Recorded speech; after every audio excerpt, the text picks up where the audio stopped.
안녕하십니까. 암호화폐 정보를 전달해드리는 닥터 비트맨입니다. 목요일도 슬슬 마무리되고 있습니다. 어떻게 오늘 하루 잘 보내셨나요? 최근 계속되는 폭염으로 인해 푹푹 찌는 듯한 날씨가 이런 것이구나 하는 것을 느끼게 만드는 것 같습니다. 하지만 아직 진짜 폭염이 오지도 않았다고 하는데요. 다음 주 비가 온 뒤 엄청난 폭염이 온다고 합니다. 정말 죽겠다 싶은 날씨가 이어지고 있는데 에어컨 없으면 살 수가 없는 날씨인 것 같습니다. 오늘 하루도 잘 마무리하시길 바라면서 목요일의 마무리는 과연 어떠한 소식들이 반겨주게 될지 한번 보도록 하겠습니다. 최근 암호화폐 시장의 박스권 안에서 움직이는 모습을 보여주는 상황 속 이런저런 소식들이 많이 나오고 있습니다. 오늘은 암호화폐 시장의 조금은 색다른 관점으로 바라보는 인물이 나왔습니다. 도지코인의 공동 개발자가 이야기를 해서 더욱 화제가 되고 있는데 어떠한 내용인지 한번 같이 보도록 하겠습니다. 도지코인의 공동 개발자가 이야기를 했습니다. 암호화폐는 부유한 인물들의 강력한 카르텔로 제어가 된다 이야기를 했다고 하는데 도지코인의 공동 개발자인 잭슨 팔머의 경우는 긴 트위터 스레드를 통해서 암호화폐가 부유한 사람들의 강력한 카르텔에 의해서 통제되고 있다 주장을 했다고 합니다. 암호화폐 산업에 대한 불만을 표출했다고 하는데 정확히는 이렇게 이야기를 했다고 하네요. 탈중앙화라는 주장에도 불구하고 암호화폐 산업은 부유한 사람들의 강력한 카르텔에 의해서 통제가 되고 있으며 이들은 시간이 흐르면서 그들이 대체하려고 하는 기존의 중앙집중화 금융 시스템과 연계된 많은 기관들을 통합하기 위해 발전해왔다 이야기를 하면서 이제 더 이상 이 주제에 대한 어떠한 논의도 하지 않을 것이라고 이렇게 덧붙였다고 합니다. 여러분들은 이에 대해서 어떻게 생각을 하시나요? 현재 이러한 관점으로 보는 사람들도 있는 것이 사실이지만 현재 지금 상황을 볼 때 오히려 비트코인을 포함한 암호화폐 시장은 제3세계로부터 상당한 정도의 금융 시스템을 구축하며 새로운 화폐로서 사용이 되고 있는 것이 사실입니다. 암호화폐 시장이 주는 금융 시스템적인 이점을 나이지리아나 인도, 베네수엘라 등 자국의 화폐 시스템이 무너진 국가들에게 새로운 에너지를 심어주고 있는 상황인데요. 과연 앞으로 암호화폐 시장이 어떠한 방식으로 발전을 해 나갈지 한번 지켜보도록 하겠습니다. 이러한 소식과 더불어서 최근 글로벌적으로 암호화폐를 제도권 안으로 들이려는 노력 속 전 세계 암호화폐 거래소들의 방패막이 역할을 하는 거래소가 있습니다. 바로 글로벌 1위의 암호화폐 거래소인 바이낸스인데요. 바이낸스의 경우는 우리나라에서 신고를 하지 않는다면 국내 영업 금지를 하겠다라는 이야기를 시작으로 영국의 대형은행이죠. 바클레이 은행에서는 바이낸스에 대한 결제를 중단하고 나섰습니다. 이뿐 아니라 이제 최근에는 폴란드 또한 공식적으로 규제 문제에 대하여 경고를 하고 나섰는데 이쯤 되면 이제 바이낸스 측의 이제 멘탈이 약해져도 전혀 이상하지 않는 상황 속 같은 결의 소식이 추가적으로 나왔습니다. 작년이죠. 2020년 지난 2월 이러한 소식이 나왔었습니다. 몰타의 금융청에서 우리는 바이낸스의 라이선스를 발급한 적이 없다 이야기를 한 것이죠. 이에 1년 반이 지난 지금 다시금 이야기가 나왔습니다. 내용 한번 같이 보도록 하겠습니다. 몰타 금융당국에서 소식이 나왔습니다. 바이낸스에 대하여 이제 운영 권한이 없다 재차 경고에 나선 것인데 유투데이에 따르면 몰타 금융서비스 관리국의 경우는 바이낸스는 해당 국가에서 운영할 권한이 없다고 다시 한번 강조를 했다고 합니다. 코인리스는 지난해 2월 코인데스크를 인용하면서 몰타 금융서비스 관리국이 바이낸스는 몰타 내 완전한 형태의 운영 라이선스를 획득한 적이 없으며 따라서 현직 규제 대상이 아니다라며 밝혔다고 하는데 최근 몰타와 바이낸스에 관해서 아무런 이야기가 없었음에도 갑자기 이러한 이야기가 반복적으로 나온 것은 현재 이루어지고 있는 글로벌적인 규제 문제에 있어서 한 발 빼기 위해서이지 않을까 하는 생각이 듭니다. 얼마 전 몰타의 금융청에서 이러한 소식이 나왔었습니다. 암호화폐 거래소 크립토닷컴의 경우는 이제 몰타에서 최초의 암호화폐 거래소 라이선스를 획득했다는 소식이 나왔었던 것이죠. 몰타의 경우는 전통적으로 이제 암호화폐와 블록체인과 관련하여서는 상당히 친화적인 국가였는데 유달리 바이낸스에 대하여 이러한 기조를 뿜는 이유가 과연 무엇일지 얼마 전 싱가포르가 이제 암호화폐 기업 규제의 피난처로 부상을 하면서 바이낸스의 창업자를 포함한 주요 업계 인사들이 싱가포르에 체류하거나 이민을 준비하고 있다라는 이야기가 나왔었습니다. 과연 싱가포르에서는 어떠한 입장 표명이 나오게 될지 한번 지켜보도록 하겠습니다. 최근 암호화폐 시장이 그리 좋지 않은 이제 가격 상황 속에서도 긍정적인 소식들은 계속해서 나오고 있습니다. 현재 비트코인의 장기 보유 주소가 사상 최대치에 도달을 했다고 하는데 내용 같이 한번 보도록 하겠습니다. 비트코인을 1년 이상 보유한 주소수가 사상 최대치에 도달을 했다고 합니다. 인투더블록에 따르면 비트코인을 1년 이상 보유 중인 주소수가 사상 최대치에 달했다고 하는데 이 수치는 5월 이후에 1.76% 증가를 했다고 합니다. 비트코인의 탄생 이래로 사상 최고치에 도달을 했다는 것이죠. 이러한 소식과 더불어서 최근 암호화폐 광고와 관련된 소식들이 계속해서 나오고 있는 것 같습니다. 얼마 전 중국의 기업 틱톡의 경우에는 암호화폐 등의 금융상품 홍보에 대하여 금지 조치를 내렸었는데 지금의 중국 기조와 비교해서 보았을 때 충분히 이해가 가는 조치이죠. 하지만 다른 국가들에서는 암호화폐 광고가 계속해서 게재되고 있습니다. 오스카를 수상한 영화 제작자가 감독을 맡았다고 하는데 어떤 내용인지 한번 같이 보도록 하겠습니다. 오스카를 수상한 스파이크 리의 경우는 암호화폐 관련 TV 광고를 온라인에 게재를 했다, 이렇게 헤드라인이 멋지게 장식되고 있습니다. 스파이크 리의 새로운 광고인 더 커런시 오브 커런시, 즉 화폐의 화폐라는 광고가 온라인에 출시가 되었으며 2분짜리 광고는 암호화폐를 다양한 색의 새로운 돈으로 묘사를 했다고 합니다. 올해 이제 64세가 되었다고 하는데 지금 보시는 이 인물이 스파이크 리라는 인물입니다. 흑인 최초로 칸 영화제의 심사위원장에 이제 위촉이 될 만큼 유명한 감독이라고 하는데요. 지난해 모든 영화제를 싹쓸이한 기생충의 봉준호 감독과도 해맑게 인사하는 장면이 포착이 되었었습니다. 정말 해맑죠. 네, 이 소식과 더불어서 최근 암호화폐 시장에 완연한 긍정적인 태도를 보이는 국가가 하나 있습니다. 바로 인도인데요. 인도에서 TV 광고에 대하여 이야기를 했다고 합니다. 어떠한 내용들이 나왔을지 한번 같이 보도록 하겠습니다.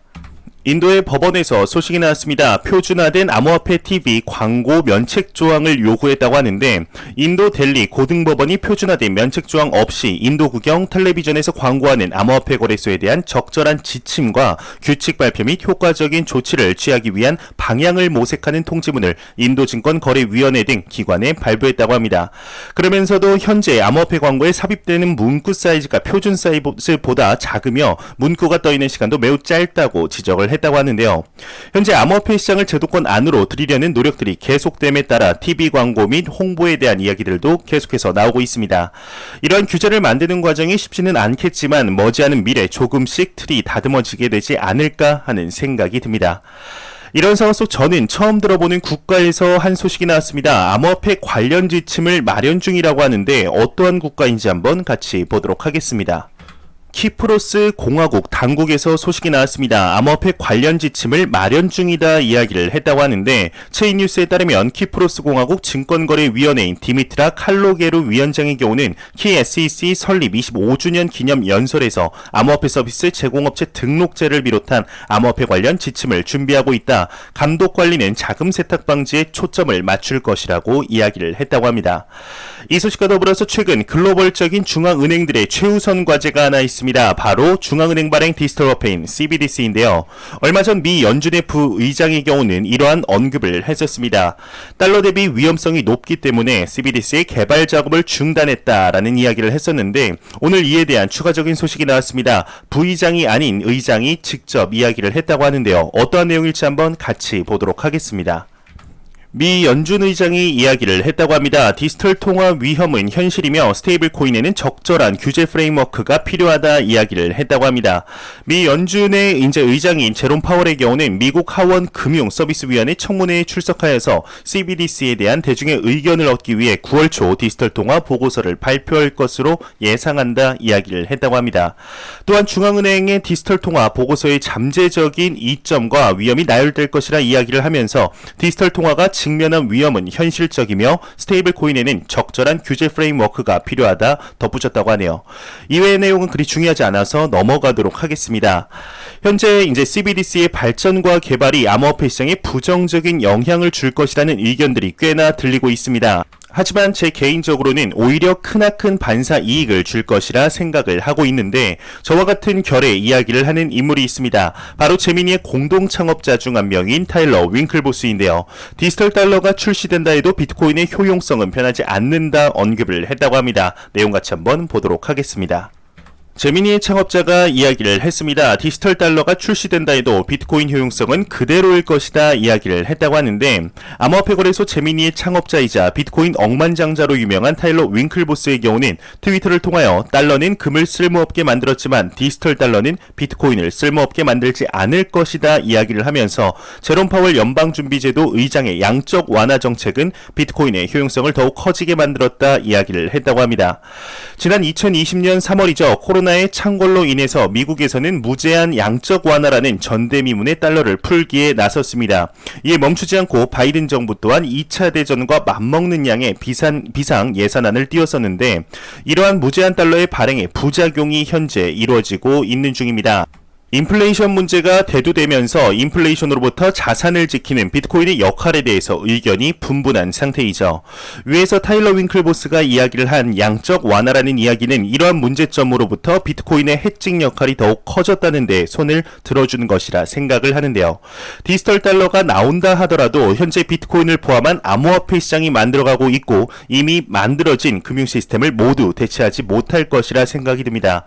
과연 앞으로 암호화폐 시장이 어떠한 방향성을 가지고 나아가게 될지, 실제로 전 세계의 CBDC가 출시가 되었을 때 암호화폐 시장이 어떠한 영향을 받게 될지 한번 기대해 보도록 하겠습니다. 글로벌적으로 암호화폐 시장을 제도권 안으로 들어가려는 모습들이 보임에 따라 우리나라의 우리나라이죠. 이제 가리고 있는데 우리나라이죠. 죄송합니다. 대한민국에 관한 소식이 빠지면 섭하겠죠. 오늘은 우리나라의 암호화폐 주무부처로 선정이 되며 많은 일들을 하고 있는 금융위원회에서 소식이 나왔습니다.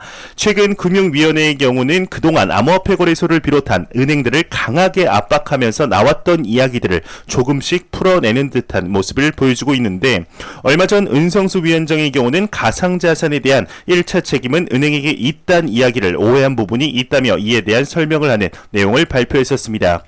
가상자산 실명계좌 발급에 은행 책임을 묻는 것이 아니라 자금 세탁에 관한 정황이 있음에도 신고를 안 할 시에 책임을 묻겠다라는 것이라고 이야기를 하며 해명 아닌 해명을 했었는데, 최근 정부에서 암호화폐 거래소에 대한 인가제를 도입하려는 움직임이 계속해서 나옴에 따라 4대 거래소에만 실명계좌를 발급하려는 것이 아니냐는 이야기들이 계속해서 나왔었죠. 최근 대한민국에서 이루어지는 것들을 보았을 때 충분히 이렇게 생각이 가능한 부분이었습니다. 이에 대해서 금융위원회에서 소식이 나왔는데 어떠한 내용일지 한번 같이 보도록 하겠습니다. 금융위원회에서 이야기를 했습니다. 4대 거래소만 계좌를 받겠다는 것은 사실이 아니다 이야기를 하고 있는데, 디지털 데일리에 따르면 금융당국이 4대 가상자산 거래소만 실명 확인 입출금 계좌를 받을 수 있도록 했다는 일부 언론 보도에 대해서 금융위원회가 반박에 나섰다고 합니다. 15일 금융위원회는 이제 금융위가 은행의 4대 가상자산 거래소에만 실명 계좌를 개설하도록 했다는 것은 전혀 사실이 아니다라고 밝혔다고 하는데요. 이어서 특근법에 따라 가상자산 사업자에 대한 실명 계좌는 은행이 해당 사업자에 대해 독립적이고 객관적으로 자금 세탁 위험을 평가해 개설 여부를 결정해야 한다 강조를 했다고 합니다. 현재 이루어지고 있는 상황들을 볼 때 전혀 설득력이 이제 없어 보이는 이렇게 이야기가 좀 들리는데, 중소형 거래소의 경우에는 이제 특근법 및 은행들의 기준을 맞출 수가 없는 상황이 지속이 되고 있습니다. 뿐만 아니라 정부의 계속되는 은행에 대한 압박으로 인해서 웬만하면 발급을 안 해주는 쪽으로 방향을 돌리고 있는데요. 과연 앞으로 대한민국에서 암호화폐 시장이 어떠한 방향으로 발전을 하게 될지 한번 기대해 보도록 하겠습니다. 점차 다듬어지며 투자자 보호를 최우선으로 진행하길 진심으로 바래 보겠습니다. 안 보고 가면 섭섭하겠죠. 마지막 크립토 공포 탐욕 지수입니다. 전날 대비 1포인트 내린 20포인트를 기록하였는데 투자 심리가 소폭 위축되며 극단적인 공포 단계가 지속이 되고 있습니다. 이 지수는 0이면 공포, 100이면 낙관을 의미하게 되는데, 현재 지지부진한 이제 암호화폐 시장의 가격 상황에 따라 많은 투자자분들의 투자 심리가 눈에 띄게 죽은 것이 보입니다. 눈에 너무나 보이는데요. 일부 커뮤니티나 이제 제 영상의 댓글에 달리는 내용들을 보았을 때 충분히 파악할 수가 있습니다. 하지만 제가 항상 이제 말씀드리는 이 암호화폐 시장은 현존하는 시장 중 가장 내재 가치가 높은 시장이라고 생각을 합니다. 이 내재 가치가 높다는 뜻은 반대로 말하면 변동성 또한 심하다는, 그러니까 변동성 또한 지금 현존하는 비트코인 시장 중 가장 가파르다는 뜻인데요. 이러한 변동성이 높은 시장을 가격 맞추기식으로 투자를 하는 것은 절대로 옳지 않습니다. 모든 투자가 그렇지만 지금 여러분들과 제가 투자하고 있는 이 암호화폐 시장은 더욱더 그렇습니다. 절대로 단기적인 시각으로 투자하지 마시고 장기적인 시각으로 내 자산에 일할 시간을 충분히 주셔서 여러분들과 저의 이제 최종적인 목표인 경제적인 자유를 이루는데 이 암호화폐 시장을 철저하게 이용하시길 바랍니다. 절대로 이 시장은 지금 현재 끝나지 않았으며 아직 스타트 라인에도 서지 않았다는 사실 잊지 않으셨으면 좋겠습니다. 마지막으로 코인 마켓캡에서 메이저 탑10 코인들 전반적으로 한번 살펴보도록 하겠습니다. 네, 메이저 탑10 코인들 한번 전반적으로 보도록 하겠습니다. 지금 시가총액 1위의 비트코인의 경우는 전날 대비 1.29% 상승한 3,690만원대, 이외의 이더리움이 전날 대비 2.78% 상승했습니다. 227만원대, 3위의 테더가 이제 전날과 크게 다르지가 않네요. 1141원. 그리고 시가총액 6위의 리플 XRP의 경우는 전날 대비 1.4% 상승하며 693원대를 보여주고 있습니다. 비트코인의 도미넌스는 45.8%, 이더리움의 도미넌스는 이제 17.2%로 암호화폐 시장이 매우 강력한 비트코인과 이더리움의 시가총액 점유율을 볼 수가 있겠습니다. 제가 준비해온 소식은 여기까지입니다. 영상이 도움이 되셨다면 구독과 좋아요 그리고 광고 한 편만 처음부터 끝까지 시청해 주시기 바랍니다. 이 채널은 오직 광고 수익으로 운영이 되게 됩니다. 항상 영상 시청해주시는 시청자분들, 구독자분들 너무나 감사합니다. 저는 더욱더 도움이 되는 영상으로 내일 아침에 찾아뵙도록 하겠습니다. 지금까지 닥터 비트맨이었습니다. 감사합니다.